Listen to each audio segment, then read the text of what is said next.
Hello everyone, welcome to our new short video. আজকের ভিডিওতে কথা বলবো নতুন রেশন কার্ড নিয়ে। এখন আপনি চাইলে নতুন রেশন কার্ড আধার কার্ড ছাড়াই বানাতে পারেন। সেটা কিভাবে বানাবেন আজকের ভিডিওতে চলুন আমি আপনাদেরকে দেখিয়ে দিই। সবার প্রথম আপনারা ফুড ডিপার্টমেন্টের এই অফিসিয়াল ওয়েবসাইটে আসবেন। আসার পর লেফট সাইডের কর্নারে এখানে আপনারা একটা অপশন পাবেন, আমি আপনাদেরকে জুম করে দেখাচ্ছি। দেখুন সিটিজেন হোম বলে এখানে একটা অপশন রয়েছে, প্রত্যেকে এখানে আপনারা একবার ক্লিক করবেন। ক্লিক করলেই পরবর্তী পেজ ওপেন হবে। এবার এখানে আপনি অপশন পেয়ে যাবেন রেশন কার্ড রিলেটেড কর্নার, এখানে একবার ক্লিক করবেন।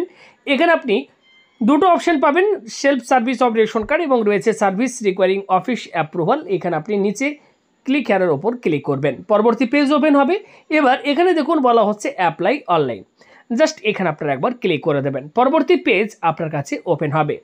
এবার এখানে আপনাদেরকে যেটা করতে হবে, দেখুন বলা হচ্ছে এন্টার আধার নাম্বার।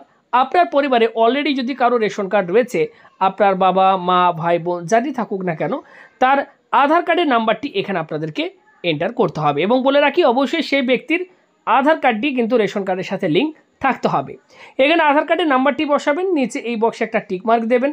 এখানে সেন্ড ওটিপির ওপর ক্লিক করলে আপনার আধার কার্ডের যে মোবাইল নাম্বারটি লিঙ্ক রয়েছে সেই ফোনে একটি ওটিপি সেন্ড করা হবে এবং সেই ওটিপিটি এখানে জাস্ট বসিয়ে আপনি লগ ইন করে নিলেই ড্যাশবোর্ড আপনার কাছে ওপেন হয়ে যাবে।